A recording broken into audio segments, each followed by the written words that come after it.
you violated the first rule of war, which is know your enemy. Since Venezuela particularly, he really thinks the military has become his wonderful, shiny toy. Anybody could have told him this theocratic, ideological regime in Iran does not capitulate. He spent the last year and a half insulting the allies in NATO. I mean, a coalition of the willing, it's a coalition of the insulted, it's a coalition of the coerced. And he gives these micro interviews on a daily basis, and they are very inconsistent. That's the lifespan of a story in the US. And if they haven't moved on, he'll say, let's invade Greenland. The only story that keeps resurfacing is Epstein. This is the one story that Trump can't kill.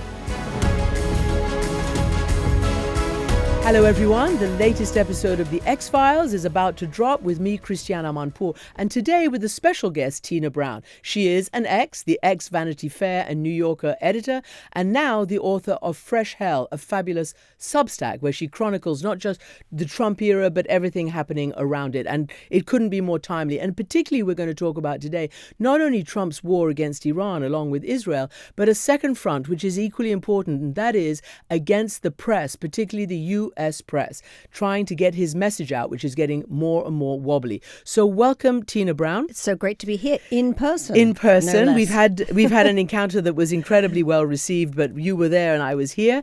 So let's just quickly have a précis. It appears, after now entering the third week of this, that both Trump and Netanyahu have potentially miscalculated, at least to this point. It was not an imminent threat. They decided to go in preemptively, preventatively, but there was no imminent threat.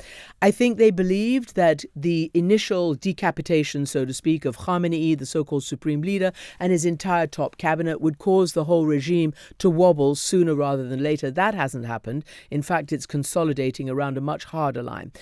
They also apparently either knew or didn't know, and whatever they knew or didn't know, didn't make any plans for what Iran's pretty much only weapon of retaliation is the economy. And they can, as we've seen, target and threaten the Straits of Hormuz, where about a fifth, 20% of the world's oil supply goes through. And now we're up the creek without a paddle.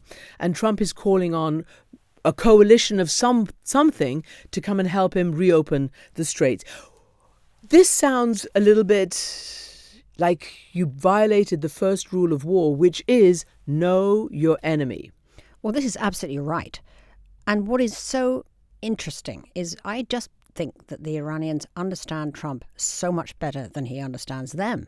They've been studying this guy. They know exactly what gets him going, what his pressure points are, what his pain points are. They know they don't have, in the end, the military hardware to beat America. They just don't.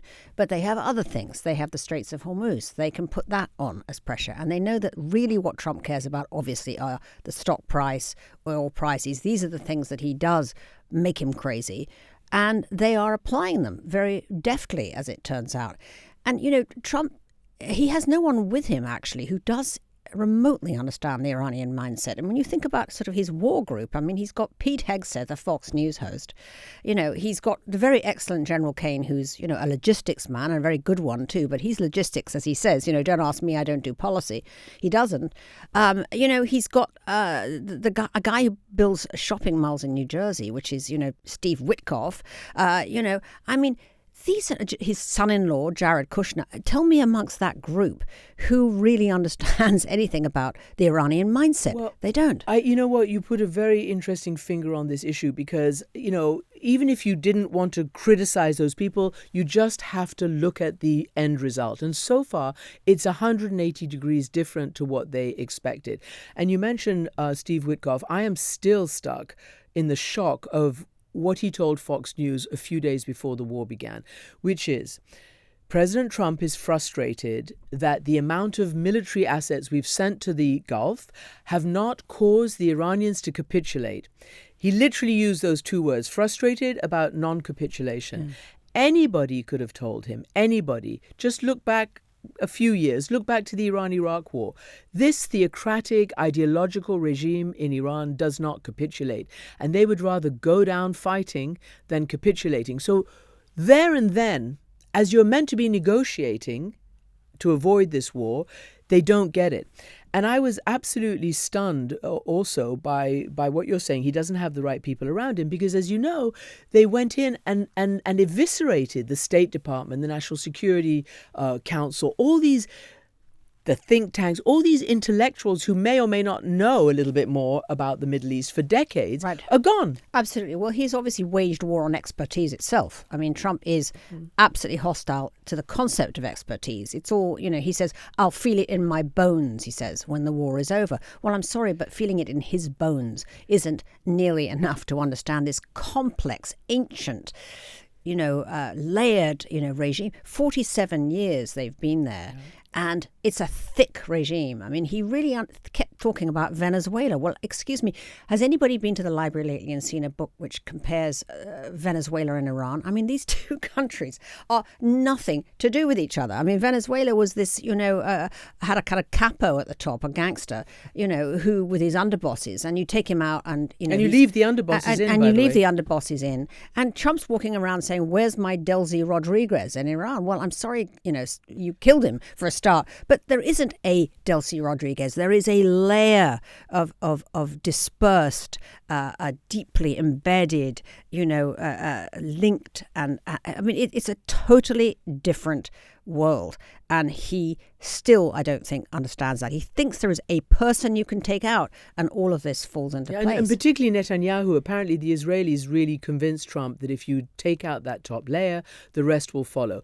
Clearly, and this, I have to say, again, shocks and stuns me because they have been trying to do this for 47 years, right? Even Netanyahu said this is the culmination of a 4-decade dream I have to reshape the Middle East and get rid of this malignant Iranian threatening regime. That's what he said. So you'd think that with all their intelligence and their tactical expertise in that regard, I mean, the fact that they knew when Khamenei was going to be meeting with all his people is pretty significant. Well, I know that's the stuff that really fascinates me. I know, you would but it think they would doesn't know. mean that they know the character. Again, know your enemy.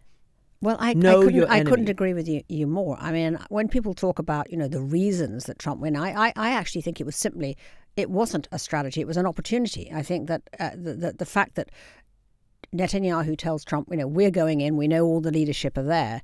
Trump didn't want to miss that opportunity, in my view. He saw this opportunity of all of these, the top guys all assembled that morning, which was extraordinary on that Saturday.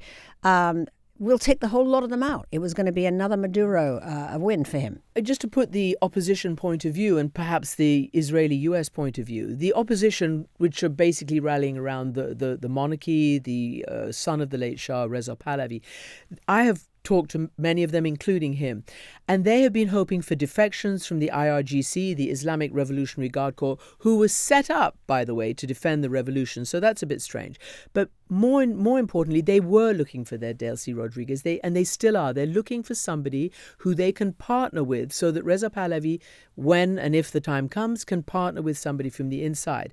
And so right now, we understand that the Israeli drone strikes and bombings on individual targets on the checkpoints and police and sort of organs of the repression of the regime is designed to, again, pave the way for people to rise up and not be mowed down again.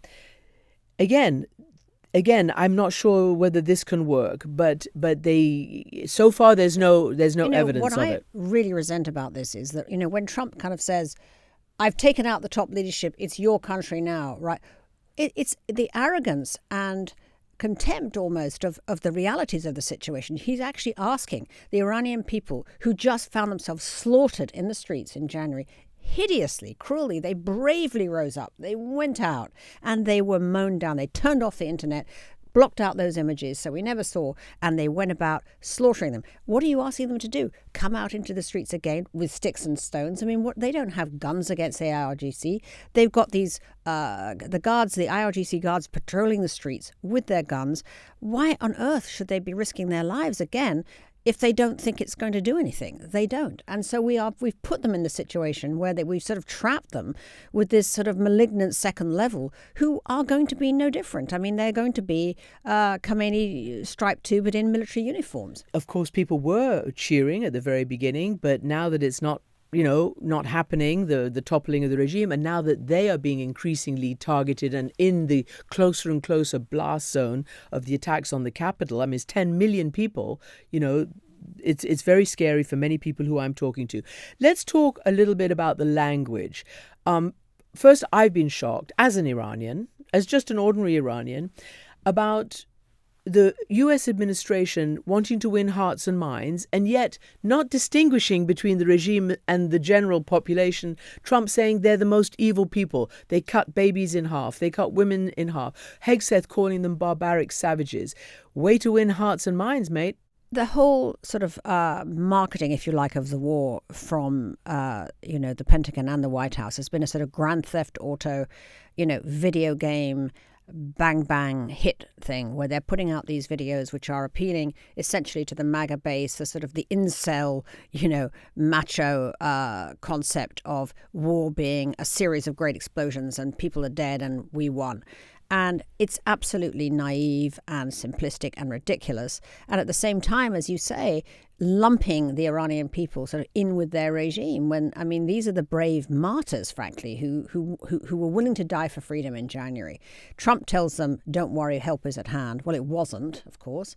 And, now all of these weeks have gone by and they're trapped in their homes and they don't know what's going on either because, of course, their communications have all been cut off. So, I mean, the whole language that's coming off the Pentagon, particularly from Pete Hegseth, is really, in my view, obscene, and it's getting people very offended. This whole raining death down from the sky, this sort of apocalyptic, Marvel comic language, it is utterly inappropriate. And I think the military also find it very distasteful. Well, you know that talking about raining death and fury, the Israelis hit a fuel depot in Tehran, which the Americans may or may not have approved, whatever. Anyway, it did literally rain toxic fuel on them when it rained. It all came down on people. There have been all sorts of reports of, health and terror at this, Sure. The water supply in a whole region where water is very, very scarce is being affected. Some people tell me they don't have clean water and this and that. So this is really, I've seen this before. I've seen how these campaigns designed to get rid of regimes end up really hurting the people. And I'm just going to bring up Iraq because I want people to understand that the Iraq War, which was also based on a false claim of WMD by Saddam Hussein, by George W. Bush, Tony Blair, etc., among all the other things it ended up doing, like crashing the infrastructure, birthing ISIS and Al-Qaeda in Mesopotamia, it empowered Iran. It empowered Iran. Why? Because they got rid of the Sunnis and the majority Shiites took over and they were pro-Iranian and they still are. So this is what America did there. About Pete Hegseth, I am very, very, very concerned because everybody's doing propaganda, even the Iranians. If you look at Iranian state TV, if you look at Israel, if you look at everywhere, there's a lot of propaganda, a lot of AI, a lot of, we're winning by all sides.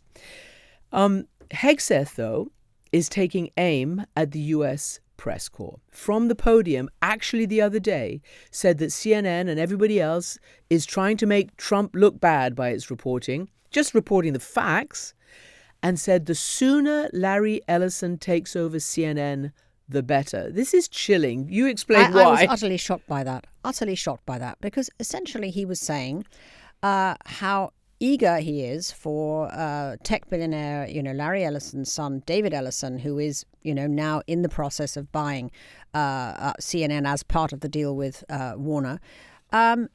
He's excited about it because it means that we will then have a biased towards them press. Thanks for giving us such a heads up. We knew that was coming, but it was always being disputed by the Ellison takeover. No, we're going to leave, we're going to have a free, unbiased press. Well, they're not, clearly, because, or certainly that's not what they've told the administration.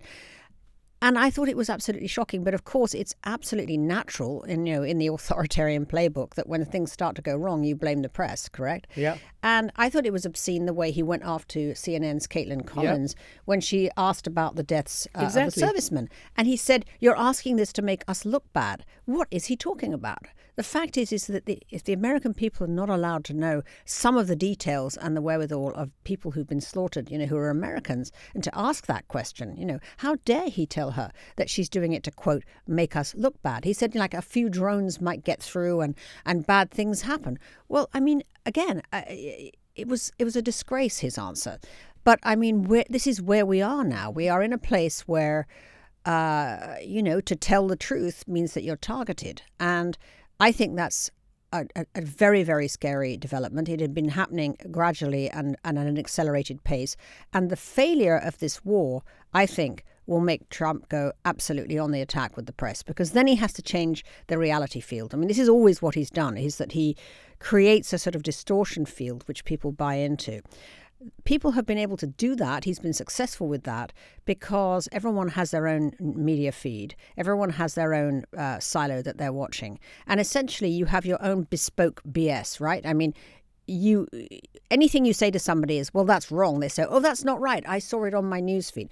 It's harder to do that when people are dying. It's harder to do that when the Straits of Hormuz are blocked and people are not, and the price of petrol has gone soaring up. It's harder to do that, when supplies are not getting through. So he's got a problem now, which is that all the lies that he tells and puts out on his own kind of media base channels are going to be much harder to kind of get people to believe into, when the reality is actually, in their, price of groceries. Can I ask you, because I'm going to get back to that in just a second, because he's now calling on NATO and on a sort of an alliance, including Asian allies and all the rest of it, to come and help, including China. I mean, he's at trade war with China, but he wants China to come and help him. And we'll talk about that in a second. But I want to ask you this. What do you think, talking about massaging and trying to control the message, I'm sure all these reporters are thrilled that they can pick up the phone to Trump, or he calls them, or whatever it is. And apparently his, chief of staffs and everybody are watching his phone light up with calls that are coming in now from all the press, who apparently has his personal phone number. And he gives these micro interviews on a daily, maybe bi-daily basis, which appear clearly designed to shape the message, but it's also moving markets, it's doing this, it's doing that. And they are very inconsistent. But he is trying to use the press in these micro interviews, like 5 minutes here, 9 minutes there. And people like Margaret Sullivan and others who are, press watchdogs and ombudsmen, they're very concerned about this. Almost like the press is feeling flattered that the president would call him, or that they would take his call. I mean, call. This is the thing about press. In the same way that Iran understands Trump better than he understands them, Trump understands the media much better than the media understands Trump, and he always has. He absolutely has built his entire presidency on understanding the attention span of the American people and the media. So whenever Trump is making an announcement about something that he knows has absolutely no basis in truth, he goes, we'll have resolved that in 2 or 3 weeks. What is 2 or 3 weeks? Why is it always 2 or 3 weeks? That's the lifespan of a story in the US. He knows that after 2 or 3 weeks... Is it even that long? If it's that long, it's a marathon. Mm-hmm. He knows it. They'll have moved on. And if they haven't moved on, he'll say, let's invade Greenland. I mean, the point is he understands how to move the topic. Which is a very bad indictment on all of us. I'm sorry. Terrible, it's our responsibility to be able to keep our eye on the ball. Well, it is. I mean, we know it. We know we should be keeping the eye on the ball. But how do you fight the algorithmic power and the attention span of the US? I mean, this is the great problem of our times. I think it's the biggest problem of our times, because trying to keep the attention, no one talks about Gaza anymore. Gone. You just simply move the topic. No one talks about... we have no idea really what's going on inside Venezuela at this point. In Beirut. Or in Beirut. I mean, we just move on. And I mean, as for Afghanistan, I mean, the debacle in Afghanistan, nobody gives a damn what happened there. So he knows that. He knows about the meretricious nature, unfortunately, of our media culture and of our nationality, essentially. We're going to move on and come back to some of these points you just raised in the second segment, particularly the issue of war crimes and also just about Afghanistan. I think people really need to stop and remember that even though President Biden exited in the most shambolic and shameful way, it was set up by the so-called negotiations of President Trump, in which he essentially handed Afghanistan back to the Taliban. Didn't even have the government at the negotiations, only the Taliban. And that has turned out to be a catastrophe for the people of Afghanistan. And with Trump cutting so much USAID and humanitarian programs, you got the Taliban still there and the people on the verge of starvation. I mean, honestly, it's terrible, but this was Trump's idea of negotiating. I mean, I think it will be exactly the same way. At a certain point, he's just going to have to say, because he's not going to win against this entrenched regime, in my view. He can't. Not in any kind of time frame. But militarily he might. But it might lead to regime collapse, which could be much, much more dangerous for the whole region and for the Iranian people, by the way. Yes, but the regime could collapse over a period of a year or two. I don't see Trump staying in there to watch that. I think that he'll be out and he'll declare a victory and everything will go up in flames. Okay, we're just going to take a break, and with Tina we'll come back and we'll talk about potential war crimes, the apocalyptic nature of all of this, and Trump now calling on NATO and a coalition of the willing to open the Straits of Hormuz by force when we come back. There's so much to talk about, but one of the things that was pointed out to me by the Saudi former ambassador to the US, ambassador to the UK, former head of their intelligence, Prince Turki Al Faisal, last week or even in the early week, he told me this has an apocalyptic feeling on all sides. On the Israeli side, on the Iranian side, and on the American side. He called them Christian Zionists. And in the briefing this past week, Hegseth ended one of his briefings by reading Psalm 144. It doesn't matter what psalm it is, but he did a Bible reading. This one is particular. And it's completely unprecedented, this kind of stuff. It is absolutely outrageous. It is so inappropriate. Not only that, the thing that really stuck in my mind was when he said, we don't care about these stupid rules of engagement. I mean, what is he talking about? This is about protecting troops on the ground, rules of engagement. It is such a dangerous thing to say. And when Trump is now calling on the help from allies and NATO, he spent the last year and a half insulting the allies and NATO. I mean, a coalition of the willing, it's a coalition of the insulted. It's a coalition of the coerced. And actually, I think that Keir Starmer was right to hesitate. I mean, it wasn't exactly a love actually moment, but it was sort of a love actually moment, which is the best we're going to get probably from Keir Starmer. But, ultimately, I think he was right to show he does have considerations of his own national interest. And rather than simply having been kicked around by Trump in such a kind of, unseemly way, really, and had to kind of eat it, he actually can show that, he has some pondering to do before this guy boots him into another commitment that he doesn't want to do. And when Trump says we don't need your warships now, well, guess what? He's asking for them. Yeah, and you know what? NATO itself is a defensive alliance. NATO countries are not involved in this war. They didn't call the war. It's an American-Israeli war. China's not involved in it. He's called on China, South Korea, Japan, all these countries that he wants to come and help. India, they're not involved in this, and none of them have given him positive answers yet. They've all said, we've got to think about it. And all of them have said, we can only do this combined with de-escalation and a negotiation to end this war. We cannot do it in the middle of a major war. And as so far, they've said we won't do it. But I'm really interested, I want to pick this up in what you rightly, sort of underline, which is the rules of engagement. There are Geneva Conventions. Everybody, including the United States, is bound by those, as you say, partly because it's moral. Even in war, there are rules. I've covered many wars. There are rules, but especially for your own people's security, because otherwise you will get targeted. As we know, Pete Hegseth in the past, before he was Secretary of Defense or War, as he styles himself, when he was a Fox News host, was successfully able to lobby President Trump 1.0 to pardon 2 U.S. service members who had been tried, convicted and sentenced for war crimes committed in Iraq and Afghanistan. They were pardoned by President Trump under the urging and the lobbying of Pete Hegseth. Now he has said something. He said, we will show no quarter to enemies. Now, that is a phrase which is very tough talking, but it means we won't help them and we might even just do other stuff. And it is a definition, according to the experts, of a violation of international law.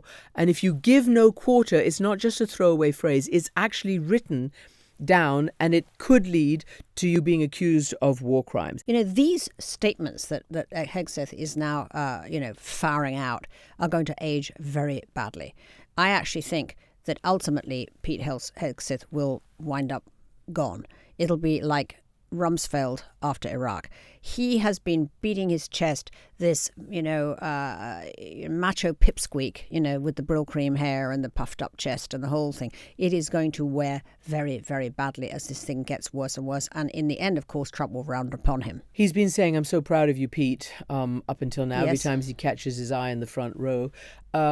I think there are potentially, not splits, but I don't even know how to describe it. But I'm sure the U.S. military and people like General Dan Kane did warn President Trump about certain things, like the Straits of Hormuz, like lashing out at the Gulf state allies and all the rest of it. And I think there may, insofar as we read, be splits emerging between the United States and Israel, because Israel wants the maximalist, wants to topple this regime, and Trump pretty much has been dragged into it thinking there was a quick solution to all of this. And Rubio said it at the beginning, this whole business, it was my feeling, according to Trump, that Iran would attack us. But that was based on him saying that Israel was going to go in and maybe Iran would have attacked the U.S. So that's what made him... The trouble is that, Trump is sort of now drunk. Not the U.S. interests in the area. Trump is now sort of drunk on this kind of kinetic action. I mean, he actually... Negotiations always bore him. They go on. He doesn't understand the point, so he doesn't want to bother with these negotiations. Essentially, since Venezuela, particularly, he really thinks that the answer is to go smash bang, get in, send the military. The military has become his wonderful shiny toy that he's in charge of, and it's so much sexier than draggy conversations in which he doesn't understand how to kind of resolve. So, of course, it's led him into this disastrous mistake, because there was just no way that after the sort of success, if you like, of the 10-day war in June, when they smashed, the nuclear facilities in Iran, he said had taken them out, but clearly didn't. Obliterated, which obviously was a complete overstatement. They did not do. Otherwise, we wouldn't be back there right now. I don't know. And I think they Venezuela probably did. And I think I think they did obliterate. I think they did. The only thing, and I think this is based on wanting to do more. That's what I think. But I also know, and everybody knows because it's written, and the Iranians have said it, the international IAEA has said it, there is something like 400 kilos of highly enriched uranium in gas form that is somewhere. The Iranians have hidden it, they think, under major tunnels in the Isfahan area. But it is incredibly difficult to get out. The Iranians could remove it, but there's satellite imagery. They've been watched, right? So they would be taken out if they tried to. And that is dangerous, because if they wanted to go for a bomb, that would be worth about, if you enrich it a bit more, about 10 bombs. So that is very, very dangerous. Now they're talking about maybe success would be if we send in a commando force or whatever to take it out, which is hugely difficult and dangerous. That brought me out almost in a sweat to think about that. The idea of sending Marines in there. And not only that, just that, but it could also, one canister being damaged. Can you imagine the radioactivity? No, I mean, it's actually, I don't think it can be achieved in any way. I think, how do they get it done without those careful removals of those canisters being bombed? How do they remove it without them breaking and causing a huge nuclear catastrophe? I don't see that there is any way they can do that.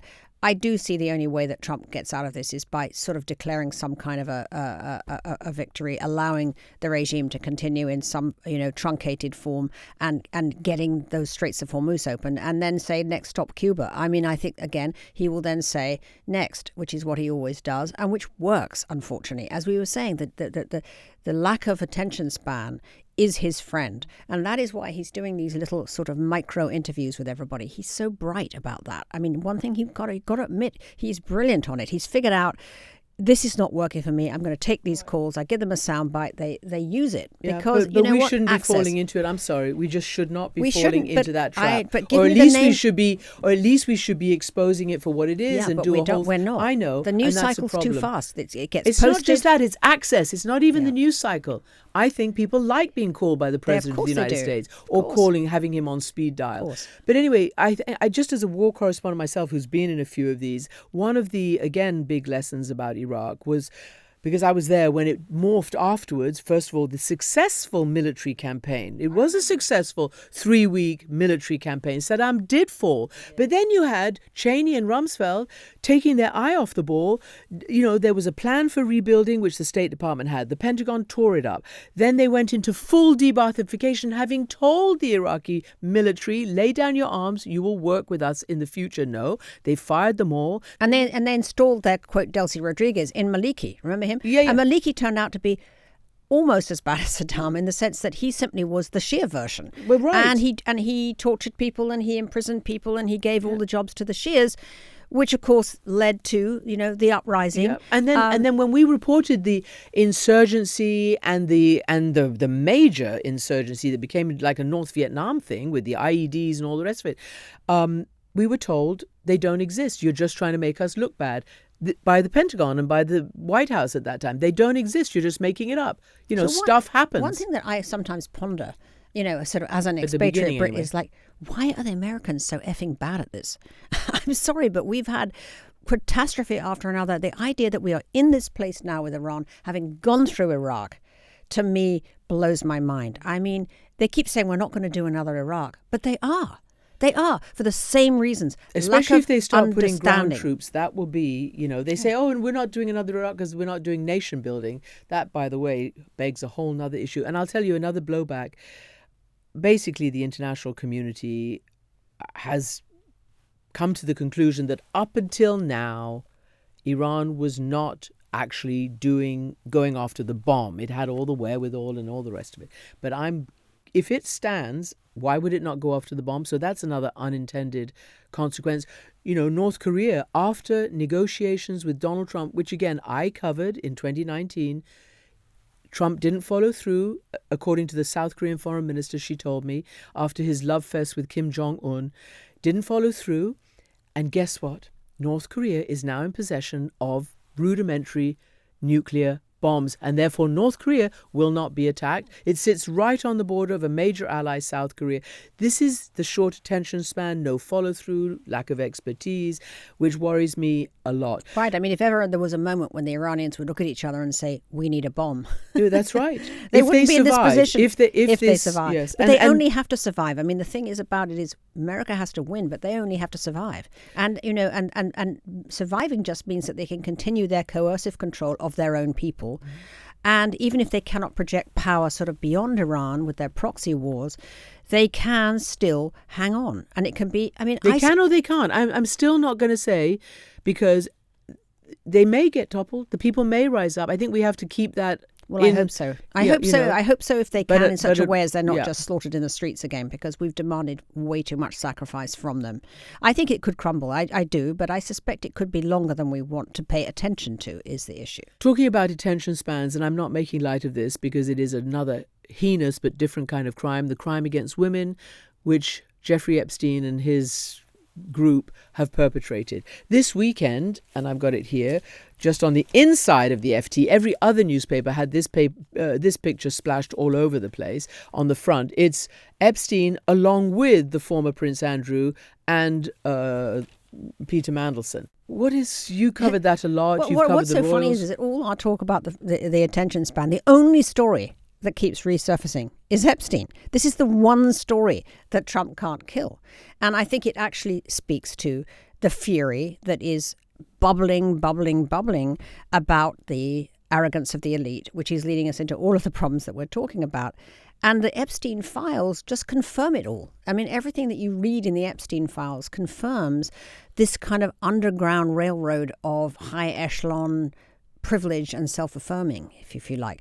What is fascinating to me, actually, about the recent Mandelson tranche that got dumped is it reveals that sort of Epstein played almost a kind of butler-like role to these people. I mean, on the one hand, he's supposed to be Mr. Mega deal, Mr. Mega business. On the other hand, he's giving Mandelson, getting him prescriptions of Xanax and making his Botox appointments. He's like a butler, this guy. He's like this evil butler. A criminal butler. He's a criminal butler to the elite. And he sort of sucks them in with his endless availability to anything that they want. It's a fascinating technique, which is to be like, I can't imagine somebody like a Jamie Dimon who runs, JP Morgan, helping somebody get their Xanax prescriptions. I mean, it's a kind of demeaning aspect, but I think his hold over people was, it was like, you can be as transgressive or as intimate as you like around me, because I am your sort of your father confessor. I am your procurer. I am your assuager of every one of your sort of luxury longings. And it's a very interesting technique that you see at work in these files. And the complicity with so many people just kept silent. I mean, the banker, Kathy Rumler, who was just until recently at Goldman Sachs. I mean, she's at Latham Watkins, which is a hugely important law firm. She was President Obama's personal. I mean, she was a lawyer in the White House. I mean, so she was hired for her judgment, right? Obama loved her. She goes to work at Latham Watkins. She becomes a friend of Epstein, and the files are just full of her notes saying things like, "I wish I had a pair of Louboutin shoes." Epstein writes back, we can rectify that. I mean, honestly, like, buy your own Louboutin shoes. I know. On that note, Tina Brown, we are going to take another break and come back with our recommendations. A quick third segment next. Tina, we're back. Just before we get to our recommendations, you have your annual summit coming up in May 6th. I'm going to be there for you. Called always. Truth Tellers. Sure. Quickly tell us what it is for those who don't know it. Truth Tellers, I started in to honour my great late husband, Sir Harold Evans, who was the fantastic celebrated editor of the Sunday Times. And it actually sort of valorises great investigative journalists, serious journalism, all the journalism that we wish we had and is being constantly sort of undermined. And it's an incredible show. And what is so interesting is that so many of the journalists we have to feature now are actually exiled journalists. I mean, last year we had exiled Venezuelans, we've had exiled Russians, the only way they can do their reporting is in exile. So I thought to have as my recommendation this week a wonderful book by a friend, actually, Ece Temulkeren. I think you've had her on the show. I have. She is an exile, of course, from Turkey. Erdogan's Turkey, where she was sort of hounded because of her fantastically brave coverage of his authoritarian regime. Nation of Strangers, it's called. And she writes about what it is like, in fact, to have to live in exile, as she now does in Berlin. And, when we read, so-and-so, they got out of Afghanistan and they now live in exile, you think, phew, well, that's good, they got out. What it actually talks about is what it's like to live in exile. I mean, you leave behind, it's not just your family and your personal things, but also your professional status. I mean, she was an incredibly well-regarded sort of, Christiane Amanpour-like figure in Turkey with her own... And I'm also in exile and you're from also Iran. In exile. Yeah. And she's having to now sort of pull it together with bits and pieces of speaking engagements and this and going to think tanks and worrying about her visas. And it's a very sort of intimate portrait where she writes letters to other exiles. And she talks about how we're not just exiled now from countries, but from our spiritual selves. We are the planet is dying. We're exiled from our planet. We're exiled from our kind of humanity with the coming of AI. We're exiled from our beliefs, our politics, because nothing is as we recognize. I found it a very moving book and actually it's a short, passionate read, and it's a wonderful book. And I loved about it also the fact that none of us are strangers. We're all part of a global community, And we're all exiles Exactly. Now. And it's really interesting in this anti-immigrant and anti-migrant culture that we all inhabit. Absolutely. She's talking about the positive nature of so many migrants and exiles, as well as the pain. My recommendation is for people to go and look up the obituary for one John F. Burns. Oh. Great the fantastic foreign correspondent for the New York Times, who I first met in Sarajevo during the Bosnia War. And he was just superb. And along with a small group of journalists, put that war on the front page of the New York Times. We did it at CNN, the BBC did it, Libération, Le Monde, and all the rest of it did it. And kept that story alive. Even when people wanted to turn the dial and wanted to, turn the page and not listen. But not only that, this obituary shows you what a life he led, what a great committed foreign correspondent or just plain journalist can achieve by storytelling, fearless storytelling all over the world. So it's really good. Wonderful man. I saw it and I was crushed when I saw he'd gone. But I certainly remembered all of those pieces and all of those broadcasts and how he owned that war. He really did. He did. And I would like to say that I did an interview with him a few years ago. I've posted it online. So that and the New York Times and other obits on John F. Burns would be a well worth your time taking a look. Tina, thank you so much. And thank read you. Fresh Hell, folks, because I can commentate on all this every week. There you go. Fresh Hell, the Substack is really amazing and getting, really a massive head of steam. So it's really there. And your writing is phenomenal. Everybody's comments on the choice of your words. You're very erudite and it's great.